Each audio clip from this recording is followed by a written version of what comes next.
Bruh. I like me better when I'm with you.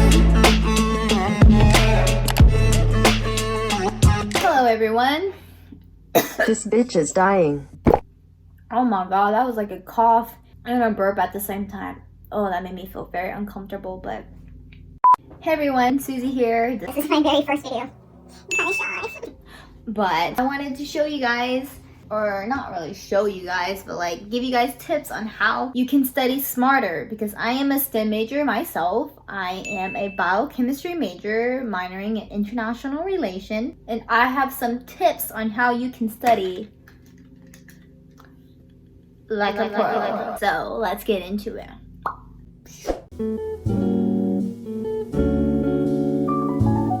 Tip number 1, having a good study method. Now, the study method that I use to study is called the Pomodoro technique. Now, I know there's a lot of other study methods out there on the internet, and you probably search some of them up on your own, but the one that I find the most efficient will be the Pomodoro technique. This technique is pretty much where you will study for a certain amount of time, and you have a very short break, and every single time you go back and you study more, you increase your study time by a little, and you increase your break time by a little. I use this method a lot, and I have found it to be super helpful, especially when I'm trying to cram, which don't recommend cramming, but you know, we have those days. I'm human, you know. I have a heart, a brain, and I'm breathing. I'm human, you know, not an alien. Well, to be honest though, at this point, 2020, I would actually love to be an alien. Now, this method only works if you customize it for yourself. So know what your retention span is, and know how long you can sit down and study without getting burned out. Some people, they can study longer than others. Some people, you can barely even study for 20 minutes without getting distracted. Customize this technique for you, and you'll find it to be the most efficient.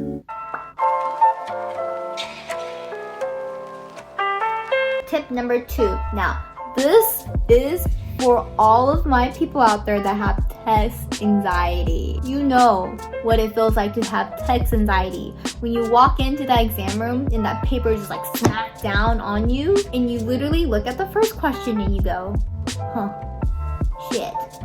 I hate that feeling. That feeling literally haunts me to this day. Like, literally, right after you get out of the testing room, you go like, checking your answers, and you're like, oh, god dang it, I missed that one. God dang it. Ah! Seriously.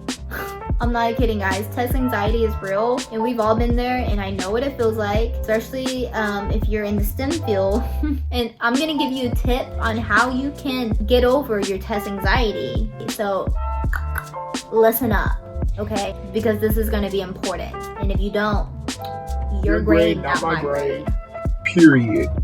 But I would say the best way to fix text anxiety is to wake up an hour or an hour and 30 minutes before your test on exam day. So on exam day, wake up an hour or an hour and a half before and look over notes that you're not familiar with. So like, for example, if you study all day the night before and you have an area that you know that you're struggling with so much, look over that area the first thing in the morning, because that's going to help you feel a little bit more confident about what you're uncomfortable with. And what I recommend doing is not just looking at it and be like, okay, I'm good now, but literally quizzing yourself, you know, saying it back to yourself. Like, imagine you're like in theaters and you're just like, Romeo, Juliet, have a whole show going on. I mean, your neighbors might think you're freaking weird, you know, but like, by all means, review, and review. Because you actually find yourself memorizing those questions, and when you go into test day, you're not gonna go, you know, wiping your sweat because you'd be like, shit, I forgot what that question was. I know test anxiety's there, and we're all human. So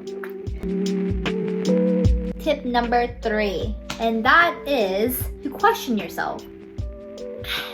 Yes, I do this when I work out. I do this when I'm in the shower. Do I question myself in the sleep?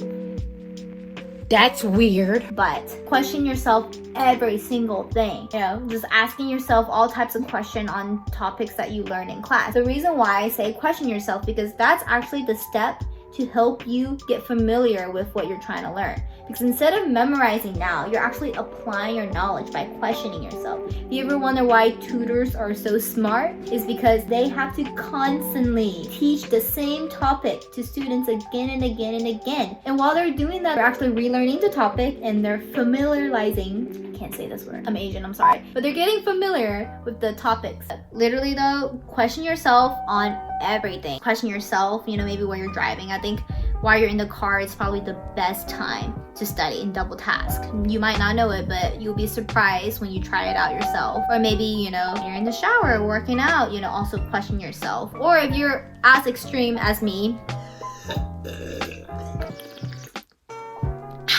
if you're as extreme as I am, study at a concert. Now, I feel like this is gonna be the number one key reason why people are gonna log out of this video. Why the fuck would you study at a concert? Like, this girl is like, I am a proud nerd and I will study at a concert if I am that desperate. But I hope those tips help, and I hope you guys ace your finals and probably come up with a good study method now that you heard it from a STEM major. But if you guys have any recommendation tips, put it down in the comment section and I'll see you in the next video. Bye!